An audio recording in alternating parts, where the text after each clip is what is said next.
This is Martin Shkreli, and I'm going over some chemistry. I know many of you have seen my kind of impromptu chemistry lessons, and we're going to actually do this in a more structured way where we're going to be starting from scratch.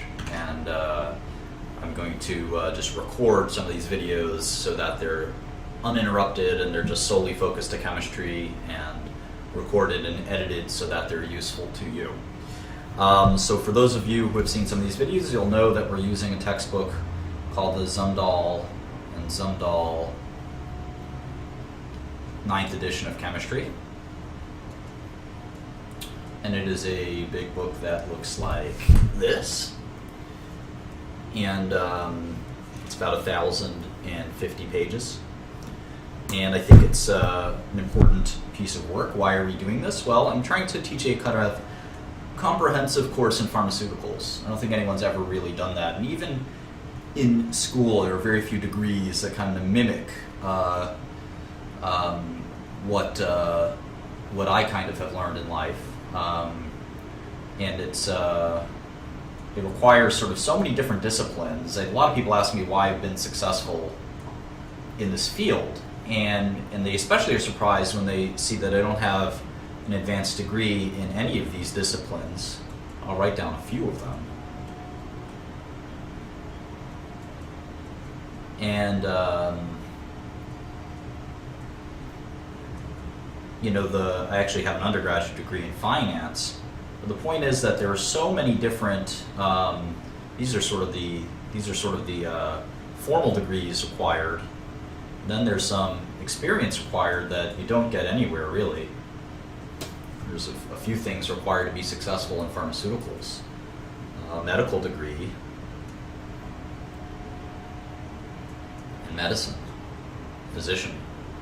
And you need practical experience in regulatory affairs, aka the FDA. Clinical trials, which is a little different from getting a degree in medicine. So trials are their own sort of finicky thing. Finance, which is quite different from learning finance, is quite different from practical Wall Street experience. There's so many things. Here's just 8 things that I listed off the top of my head that you need to understand if you're going to be a successful pharmaceutical entrepreneur. And this is a lot of stuff. So a lot of people say, oh, Martin, you don't have a chemistry PhD. Well, that's true, but I do have enough chemistry knowledge as far as I feel I need. And I have enough knowledge in all 8 of these things to really feel comfortable that I have this holistic and comprehensive knowledge. And I'm going to try to teach some of this to you. And the first step, I think, is chemistry. At the end of the day, pharmaceuticals are chemicals. And learning chemistry oftentimes conjures difficult memories. I think that chemistry is something that people dislike. And I'm going to do my best to teach it to you in a way that's a little more fun. One of the practical ways and reasons we learn chemistry is to learn medicine.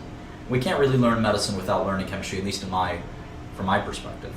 So we have a purpose here in terms of learning about pharmaceuticals. Why do we want to learn about pharmaceuticals, and why is chemistry, if you take it on good faith, that chemistry is kind of the first module of this and it's necessary to learn chemistry, to know pharmaceuticals. If you take that on my good word and faith, then why is it necessary to learn medicine? Well, if you've ever been sick or know someone who's been sick, we can all appreciate that learning a lot about medicine and pharmaceuticals is a great way to better the world. And I'll tell you one quick story about a drug for a rare disease called hypophosphatasia. And you're looking at an x-ray of a baby who was born with no bones, believe it or not. This is a disease where you have almost no bones. The bones you do have, you can see, are very soft and kind of deformed. Most people with this disease, hypophosphatasia, do not live very long. They die very quickly. It's a very tragic and horrible disease. And you can see that at week 24, this patient formed all of these bones. It's because this patient took a drug called phosphatase alpha. And this drug is the correction of the genetic defect that's created when you have this genetic mutation.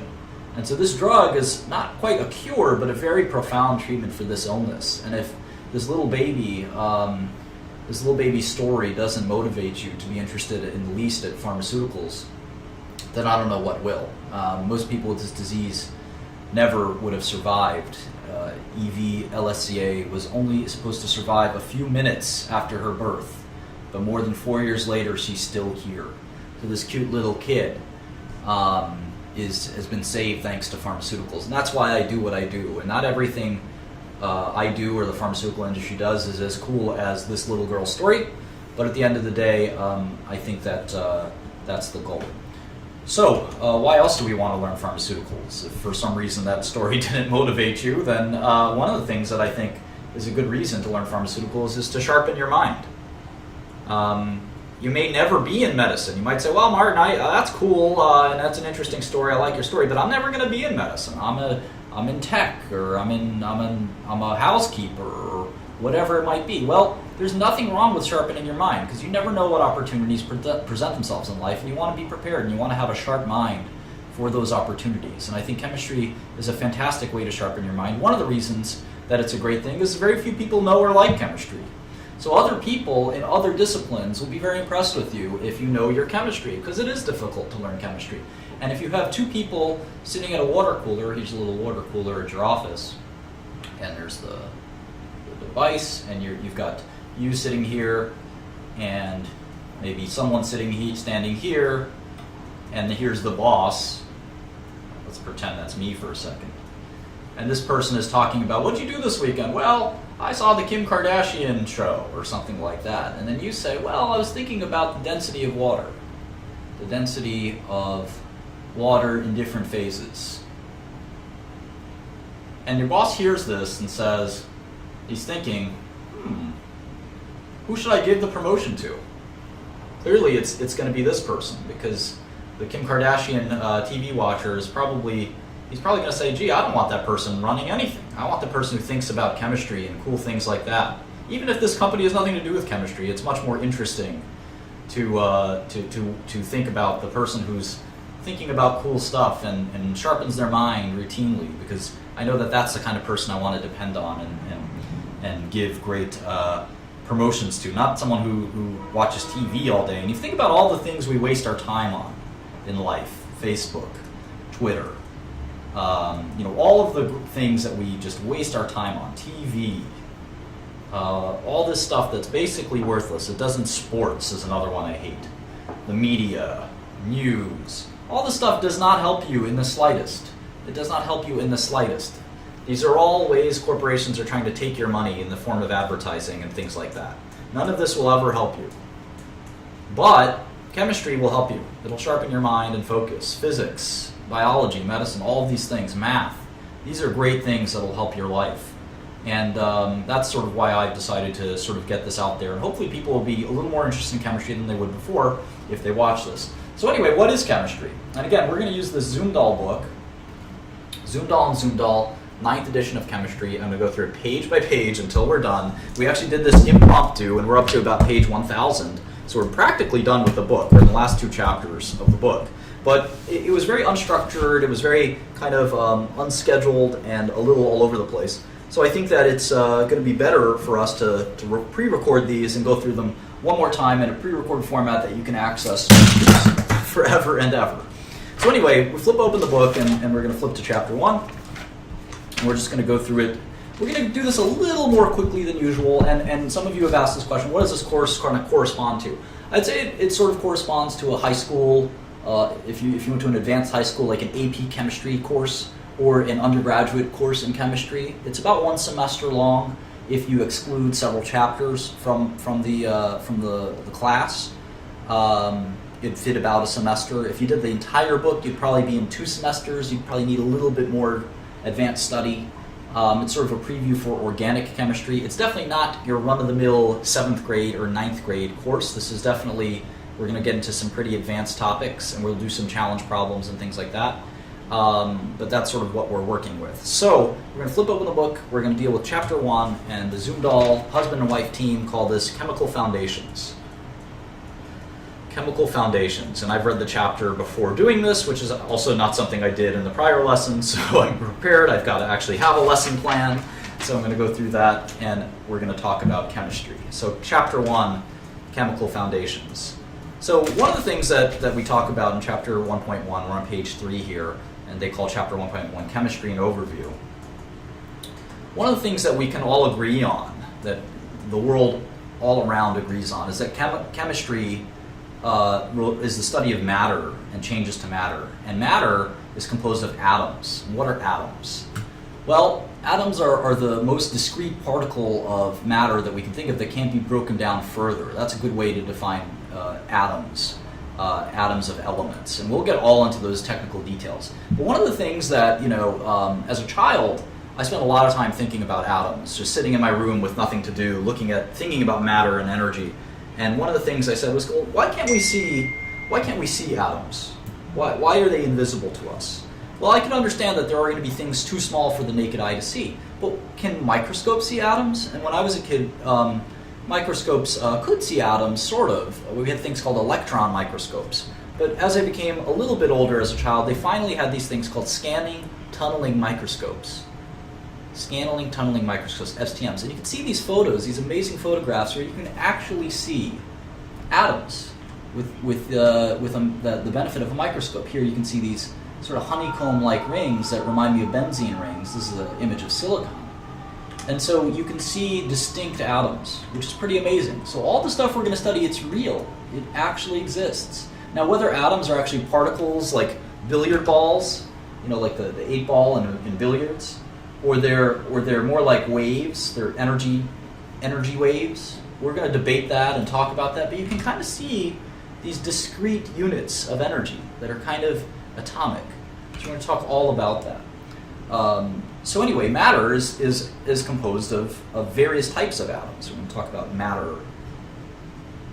We can sort of describe matter as anything that has mass is a good way to define matter. Anything that has mass and occupies space is a decent way to define matter. This is not that important that you think about this too carefully. It's sort of more philosophical than it is chemistry, but you're never going to really talk about what the essence of matter is, maybe briefly in chapter 10 or 11, but matter is what we're worried about in chemistry. And you can think of matter as anything from one carbon atom, carbon 12,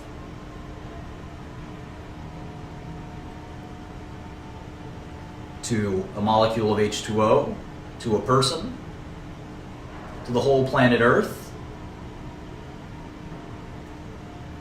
to the whole universe. You can even think of it as one proton in a series of 6 protons in the carbon nucleus. So matter sort of kind of is anything. Matter is not energy, though. Energy and matter are kind of different things. And whether or not they're interchangeable and things like that, advanced topics, we'll sort of debate that. Maybe they are the same thing. Who knows? But right now, let's think of matter and energy as kind of discrete things.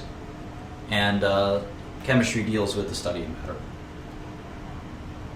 And the most fundamental unit of matter we're going to call an atom. And you can see here from the scanning tunneling microscope that we've got these atoms that we can actually see with that special kind of microscope.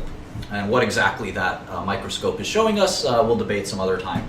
But we have evidence that atoms exist. There's a huge amount of evidence that they exist. So we can be a little bit comfortable that we're not taking this concept on faith, and we believe this concept of the atom for hundreds of years. And chemistry is the study of taking atoms and studying the way they combine. We all know one very famous molecule called H2O. This is the O, these are the 2 H's. And you can kind of pretend that I'm a good artist here and think about this as a 3-dimensional shape. There we go. H2O.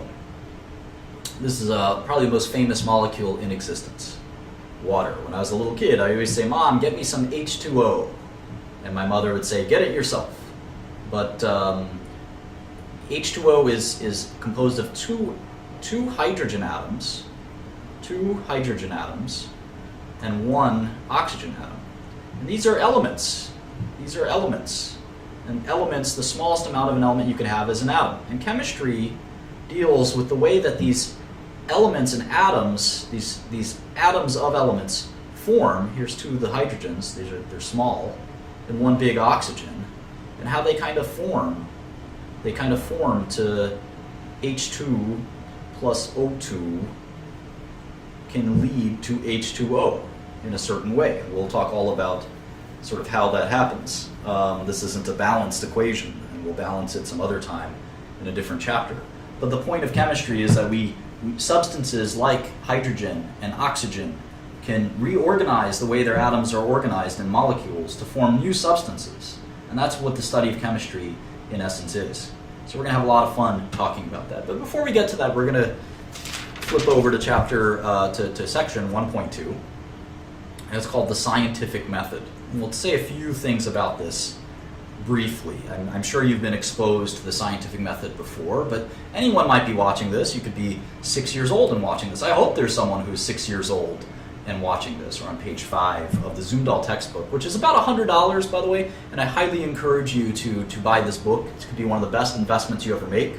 Instead of buying coffee at Starbucks, buy it for cheaper and save money and buy this textbook instead. You can get it on any textbook store like Amazon.com or whatever. I do not encourage you to steal a PDF copy of the textbook. That is illegal, and I recommend you pay these authors for their hard work.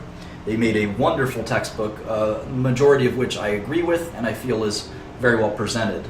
Occasionally, like any other author, they make some mistakes and they present some material in ways that isn't ideal, but I think it's in all an extremely good work. So anyway, what's the scientific method? Well, in essence, we make observations, and we collect data. A lot of people stop there, but the next step in the scientific method is we're going to formulate a hypothesis that makes logical sense. Formulate a hypothesis. A hypothesis is like a guess, a statement that explains the behavior, the data that we saw. And it's logical. It's not just sort of a guess that is out of the blue. It's an educated guess based on these observations. And then a lot of people stop here if they even get to this point in life. And this isn't just for chemistry. This is for all things in life. This is a model of thinking. You can call it the thinking method or the scientific method. And the third one is that we actually have to test the hypothesis. We have to test the hypothesis. So it has to be logical to begin with, which is an extremely important prerequisite, because we can dismiss a lot of hypotheses from just being illogical. We have to collect the data properly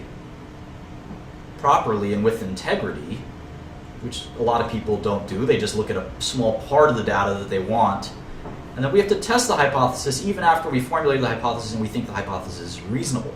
So this is a good method for all of life, not just science. And I think that's another reason why studying chemistry is a good idea. Science is not what people think, which is a bunch of facts. Science is a procedure for learning and understanding. Science is a way to take the world's information, reorganize it in your brain and in others so that you can gain new knowledge. And we're going to talk a little bit about scientific models. So what kind of methods do the scientific method, what kind of models do we get out of the scientific method? Well, let's talk about scientific models, or just models. One of the things we get is a theory. And what's a theory? Well, a theory is a tested hypothesis. It's a tested hypothesis. And it's worked, it's held up. The hypothesis has been proven true. And it gives an overall explanation. It explains explanation of phenomenon, of natural phenomenon. What's a good example? I'll give you a good example. In chemistry, what we often see is that when you take a chemical reaction, we often see that the mass in the beginning of the reaction,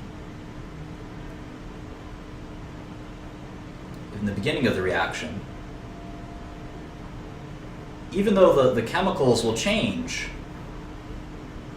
the end of the reaction has the same amount of mass. The beginning mass seems to be, no matter what reaction you do, always seems to be equal to the ending mass. That's the observation. The theory has to explain the observations, and the theory here it's called the conservation of mass theory, or the law of conservation of mass. Conservation of mass.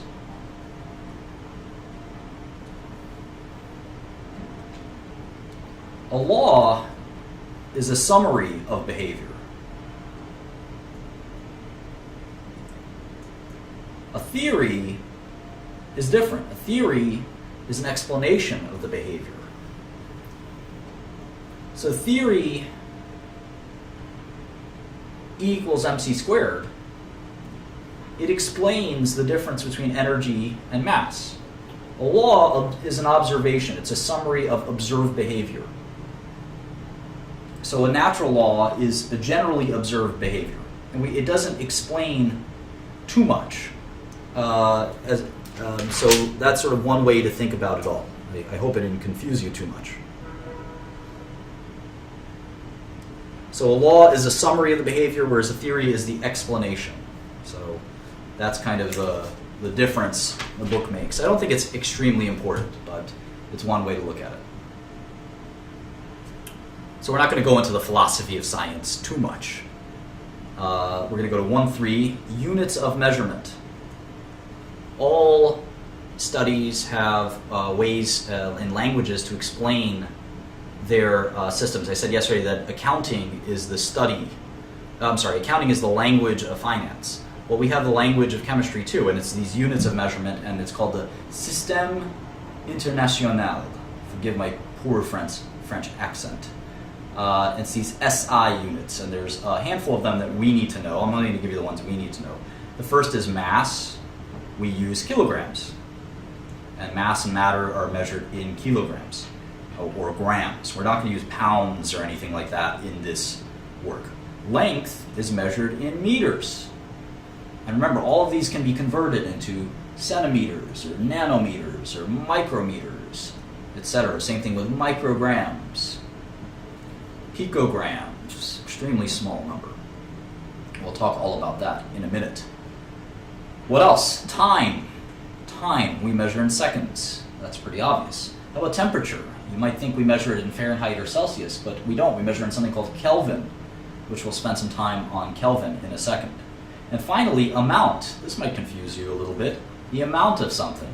We're going to use a number called a mole, which we're going to learn all about. So instead of amount being something like a dozen, if you're a baker, you measure stuff in dozen. Oh, give me a half a dozen, give me 2 dozen, give me 3 dozen. Or you might measure something in tens, or something like that. We use the mole, and that should confuse you if you're new to chemistry, but we'll talk all about moles in a minute.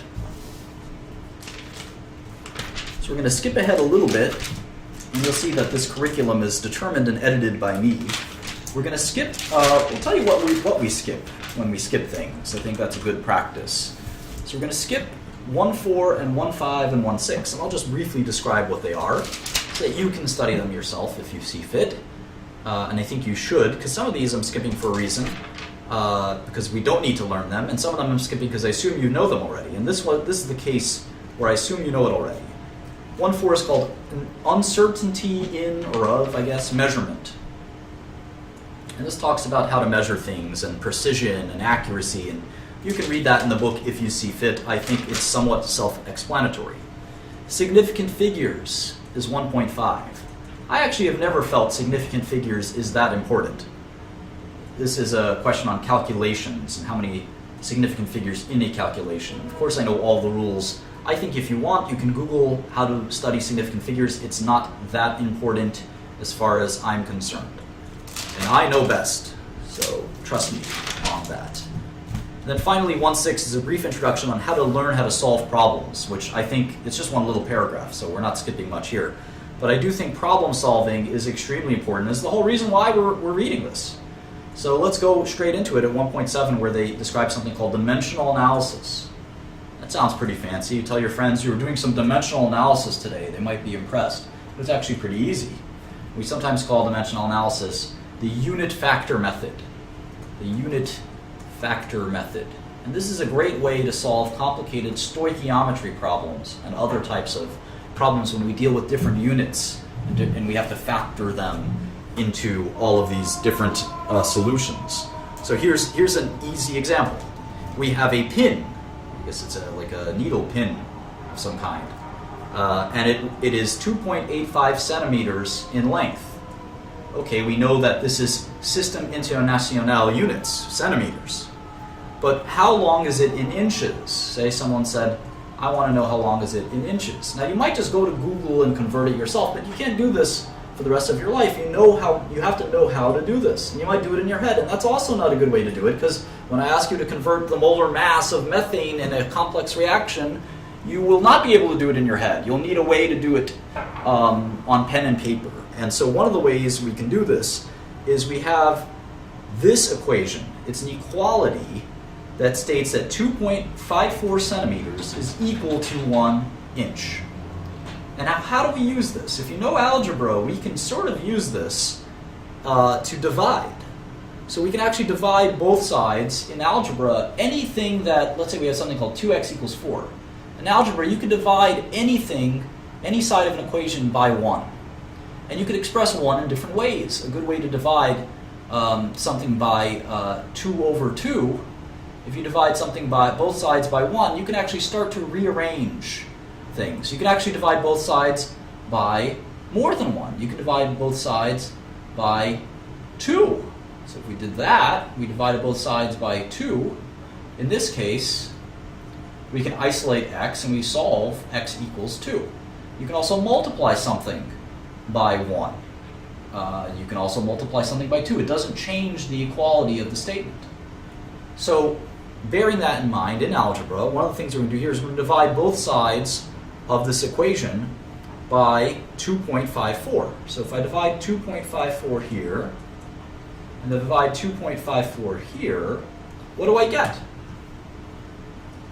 Well, this reminds me of a number called 1. This is 1. And 1 is equal to 1 inch divided by 2.54 centimeters, because these are the same value.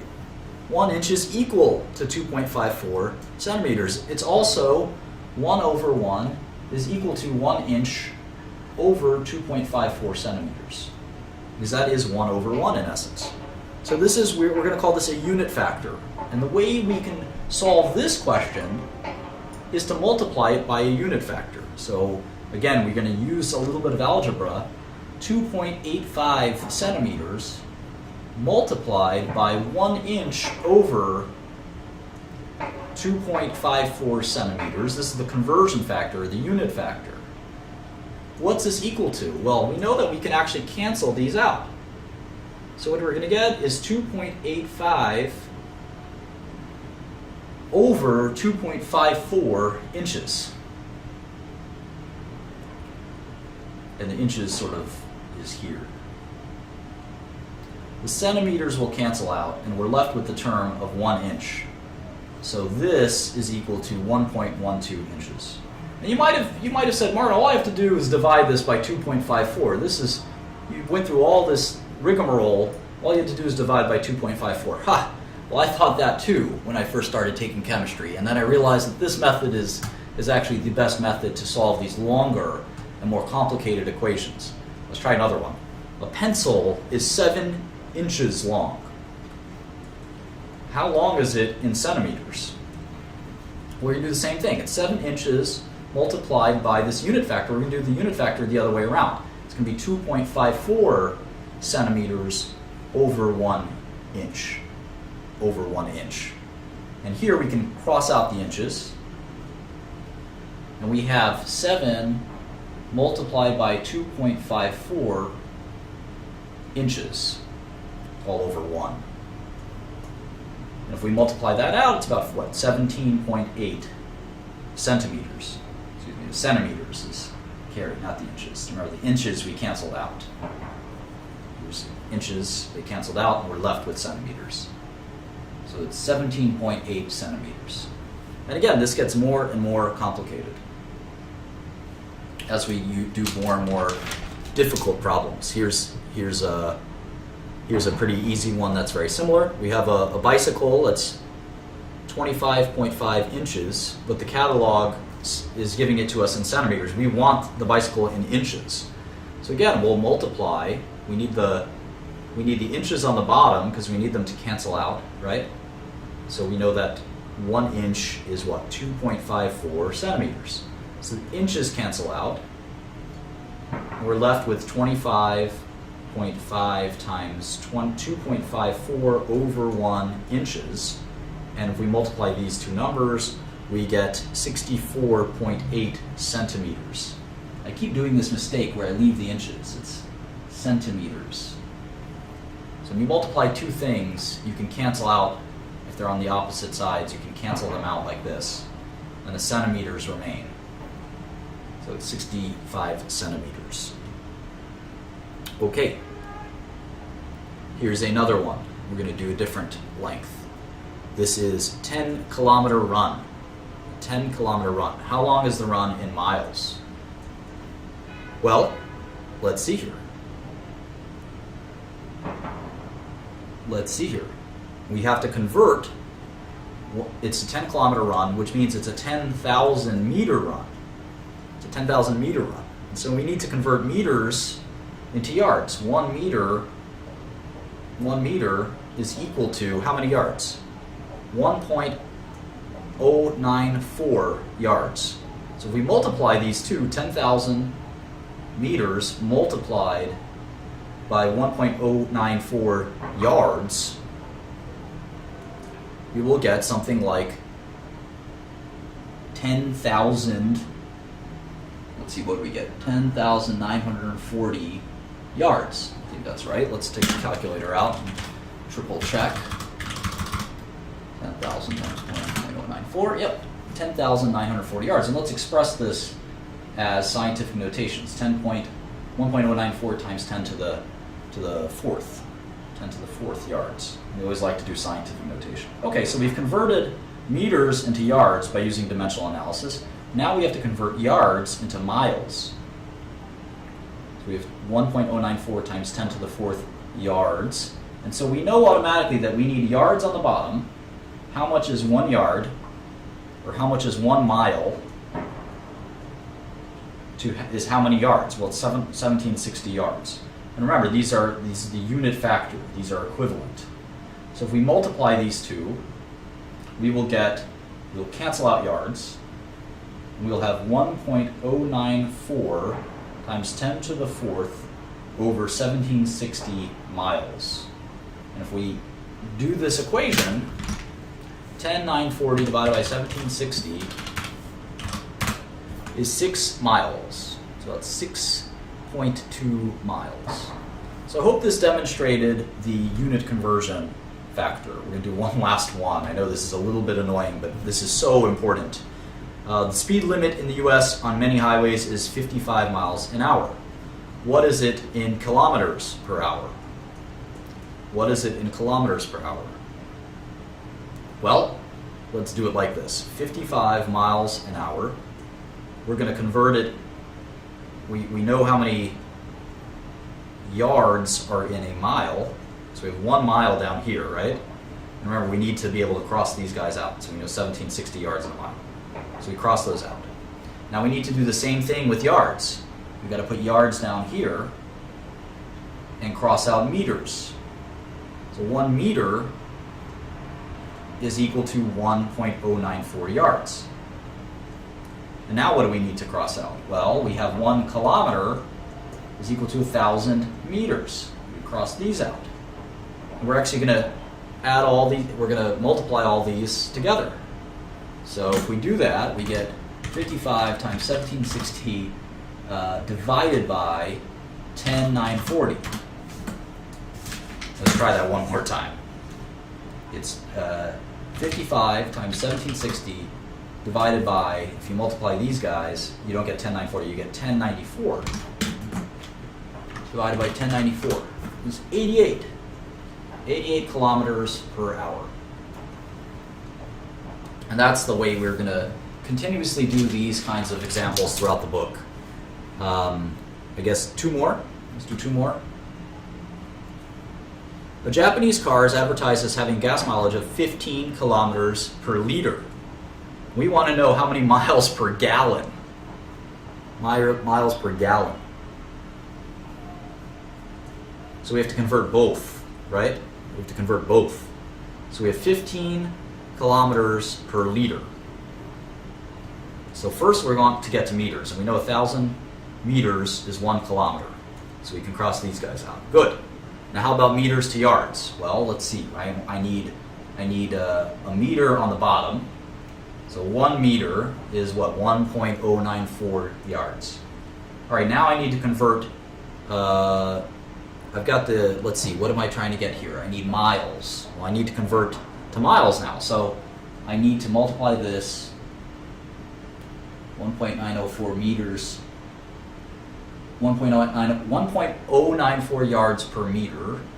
So now, and I've canceled out meters. So now I need to convert yards. So I need yards on the bottom. So how many yards in a mile? I'm trying to get miles, right? I'm trying to solve for miles. So 1 mile is 1760 yards. Now I can cross out yards. So now if I answer all of this, I'm happy that I can convert 15 kilometers into miles. And maybe I should do that now, but let me multiply the conversion for quarts to gallons, or liters to gallons we're trying to convert. So a liter, I guess, is 4 quarts to, well, let's see, 1 liter, let's just do it this way. Let's try to figure out how many liters, here we go, how many liters are in a quart. So 1 liter is 1.06 quarts. And we know there's 4 quarts to 1 gallon. So we can multiply and remove those two. And if we cross out the liter here and the liter here, we have now finally gotten 2 remaining units. 1 mile, 1 gallon. So the answer will be miles per gallon. So this is a long, nice and long equation. You can see the only 2 we didn't cross out. Crossed out the 2 kms, we crossed out the 2 liters. As long as they're on both the numerator and the denominator, we can cross them out. Crossed out meters, crossed out yards, crossed out quarts. Only 2 we didn't convert are miles and gallons. So we're left with 1 mile and 1 gallon. And the coefficients. 15 times 1,000 is 15,000. Times 4, we can calculate all this out with a calculator, would be a better idea. 15,000 times 1.094. So we get 16,410 in the numerator. And now let's multiply all the denominator coefficients together. We get 1865.6.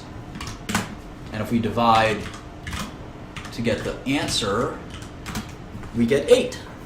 I made a mistake somewhere in here. Let's do it one more time. Let's do it one more time. 15 times 1,000 times 1.094 times 4 is 65. I didn't do the times 4. That's the other good thing about dimensional analysis, is you can quickly correct your answer. These can be very complicated mathematical problems. It's good to correct your answer on the fly, as we're doing here. All right, there we go. 1560 divided by 1865.6 is 35 miles per gallon, or 35.2 miles per gallon. So we're able to do this somewhat complex equation where we had to convert 2 factors through 5 steps, 6 steps. And we even made a mistake because we forgot to take 1, 2, 3, 4 multiplications to get the product of 65,640.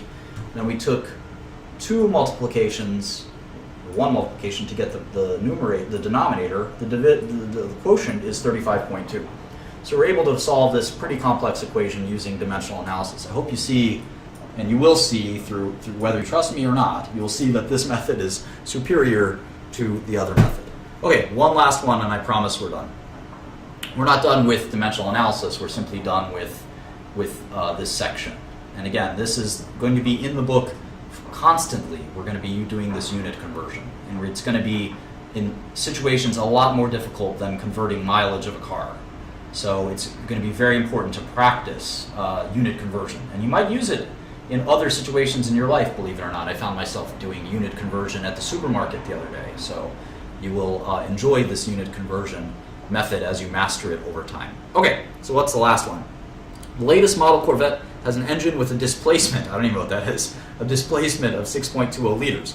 What is the displacement in units of cubic inches? All right, that's a little tricky. 6.20 liters. Apparently, the conversion factor is a cubic foot. A cubic foot is 28 liters.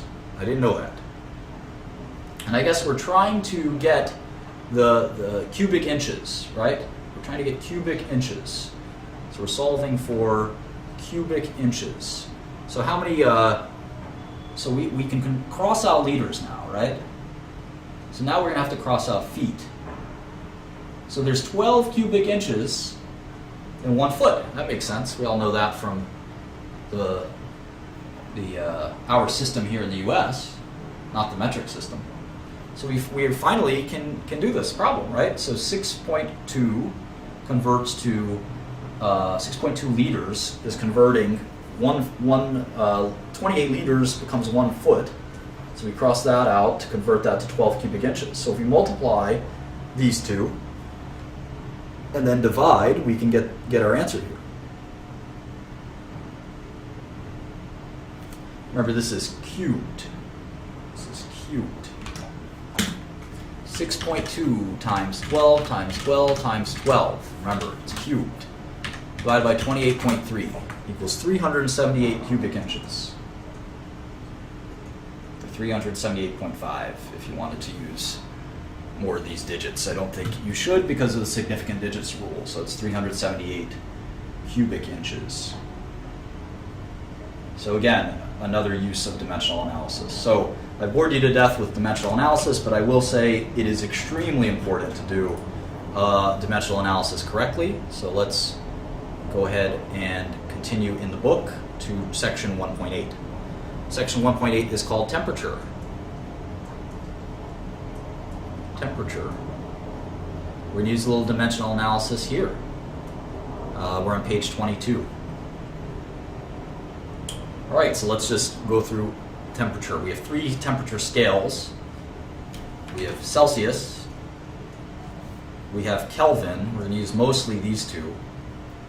And then, of course, we've got Fahrenheit. So there's a couple of temperature scales that are easy to learn. Kelvin degrees, and it's not even degrees of Kelvin, by the way. We just say Kelvin. Kelvin, you can think of it as degrees, I guess. Kelvin is Celsius plus 273.15. It's useful to learn this number, 273.15. Might get it as our first tattoo, 273.15. And of course, if you subtract 273.15 from both sides, we can simply get Celsius is equal to Kelvin minus 273.15. So 300 Kelvin is equal to 26.85 degrees Celsius. So we never use degrees in Kelvin. Keep that in mind. Fahrenheit is a bit of a pain in the neck. We use this 9/5 and 32 conversion. So for Fahrenheit, we have this fun temperature conversion, which again, you memorize usually in grade school. You take temperature Fahrenheit, subtract 32 degrees of Fahrenheit, and multiply it by 5/9 to get to temperature in Celsius. And you obviously use algebra to just convert this the other way around. To convert it the other way around, temperature of Fahrenheit is equal to, you actually can add 32 to both sides, and then you can multiply by 9/5. And that's what we get. We have temperature of Celsius times 9/5 plus 32. So it's pretty easy to convert all this stuff. So let's do some conversions. Go quickly here. Let's say the normal body temperature, you learned this in biology, I guess, is 98.6 degrees Fahrenheit. let's convert this to both Celsius and Kelvin. All right, well, let's convert it to Fahrenheit. First thing we do in Fahrenheit is we subtract by 32. Subtract by 32, and that's pretty easy. You can do this in your head. It's, let's see, 66.6, a lucky number if I ever seen one. 66.6, and let's use dimensional analysis. This is degrees Fahrenheit, and we know that 5 degrees Celsius, well, let's not use dimensional analysis. It's not a good time to do that. But if we multiply the conversion factor, we get 37 degrees Celsius. So that's pretty easy. Now, once we have the Celsius, we can just add that number. What's that important number? 273.15. And we get 310.2 Kelvin. So those are the three temperatures. 310.2, 37, and 98.6. There we go.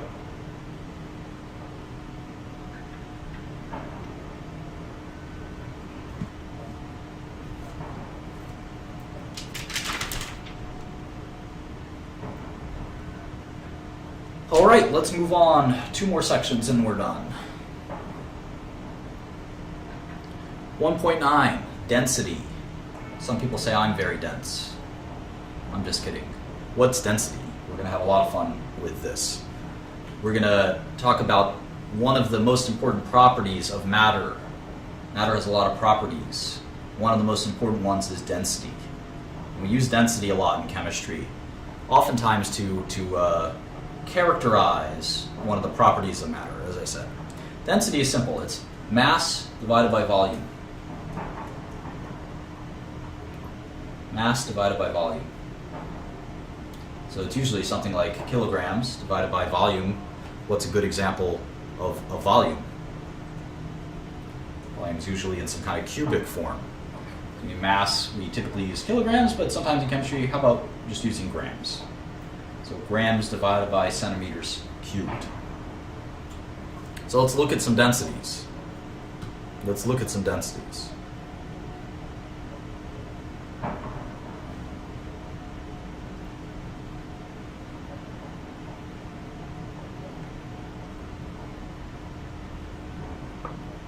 Okay, here are some densities in grams per centimeter cubed. Chloroform, it's not a fun chemical to be around, has a density of 1.492. Diethyl ether has a very low density of 0.714. Ethanol, something we drink from time to time, adult beverage, 0.789. Isopropyl alcohol,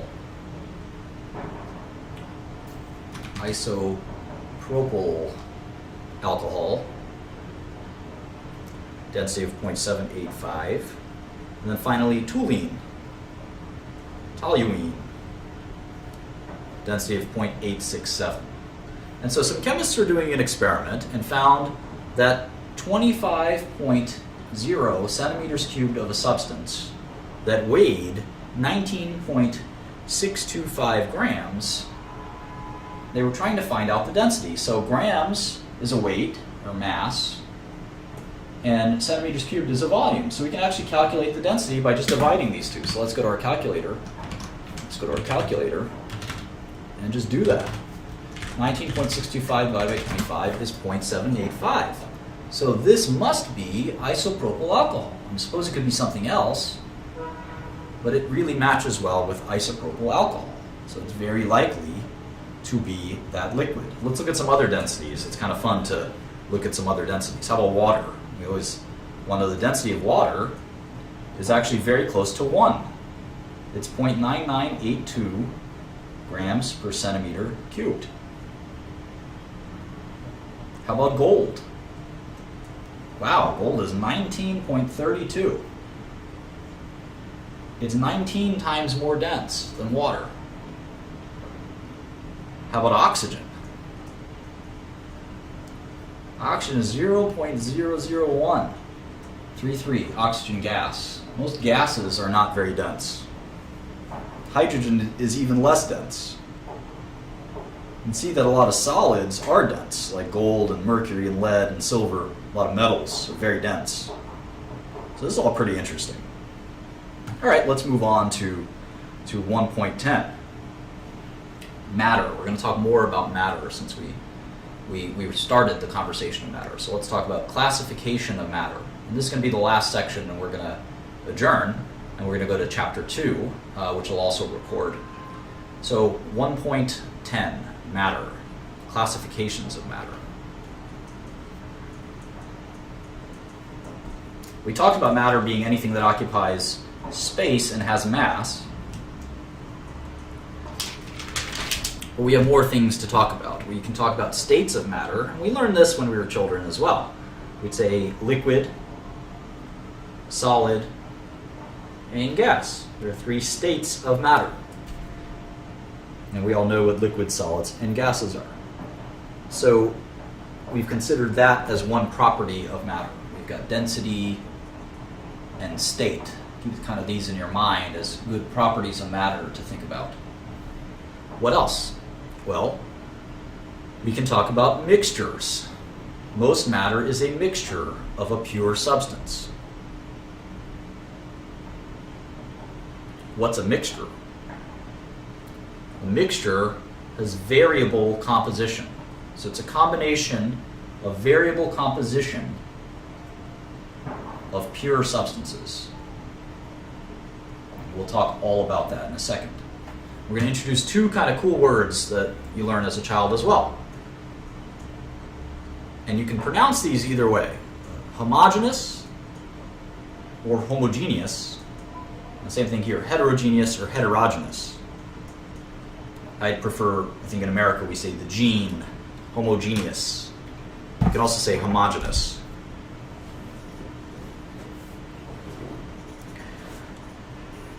So how do we define these? Well, homogeneous is something where there's no visible difference. It's visibly consistent. Whereas in heterogeneous, we say that there's some visibly distinguishable.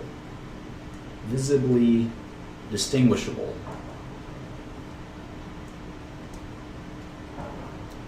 And homogeneous is visibly indistinguishable. Indistinguishable. And anytime we have a homogeneous mixture, we call that a solution. We're going to be dealing a lot with solutions. So remember that a solution is a homogeneous. In other words, there's no part that's sticking out. It's visibly indistinguishable. The entire thing is consistent. A homogeneous mixture is a solution. So we're going to talk a lot about that. So what's a pure substance? What's a pure substance? When we say variable composition, keep in mind that we don't mean that it's indistinguishable or distinguishable. Variable composition just means that, like in water is a solution. Water is a pure substance in many ways, but let's think about tap water or something. Tap water is a solution because it has variable composition. It's got fluorine in it. It's got H2O in it, which is water itself, the pure substance. So there's a bunch of these pure substances. Fluorine, water, it's probably got some copper in it. It's a solution of all of these pure substances, but it's homogeneous. There's no visible, indistinguishable part. You pour the water, it's clear more or less, and it's a solution. So the fact that it's variable composition doesn't mean that it's indistinguishable visibly. It's visibly indistinguishable from the perspective of the fact that it's clear and that all the parts are the same. So keep that in mind. So what's a pure substance? Well, we get into a little bit more detail. So we're going to talk about what a compound is. Think about a compound as a molecule. We're going to talk about elements. So a pure substance that can't be broken down further. And these are listed on the periodic table of elements. So the examples are hydrogen, helium, lithium, carbon, oxygen, nitrogen, etc. Compounds or molecules are combinations of these, like H2O, or oxygen gas, or hydrogen gas. These are compounds. They're combinations of atoms that create created by these elements. So a compound is a constant composition. H2O, water is always H2O. It's always H2O, no matter what. And we can separate these mixtures and solutions by using different techniques like chromatography.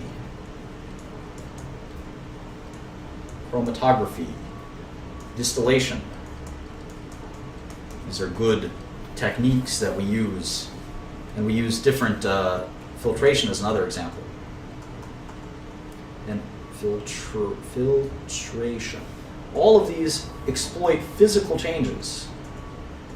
Physical changes don't change the chemical composition. A good example is boiling, which a lot of these exploit boiling and freezing of the substance. These will not change the substance. So H2O is still H2O, whether we boil it, freeze it into a solid, boil it into a gas, or heat it to a liquid, melt it into a liquid. It doesn't matter. It's still H2O. We can do the same thing with methane. We can do the same thing with ammonia. It doesn't make a difference. It's still the same chemical. If we're going to change it chemically, that's a chemical change. But we can actually separate a lot of these mixtures with just physical changes using chromatography, distillation, and filtration. So we will learn more about physical changes and chemical changes in the future. That concludes Chapter 1. I hope you guys learned something. This course has a very uphill battle, so an uphill learning curve. So if you thought that was simple, Chapter 2 is about 10 times more complicated, and the rest of the book gets even more complicated than that. So I look forward to working with you guys for the rest of this. I really appreciate you spending your time with me, and I'll see you in Chapter 2. Thanks a lot. Bye.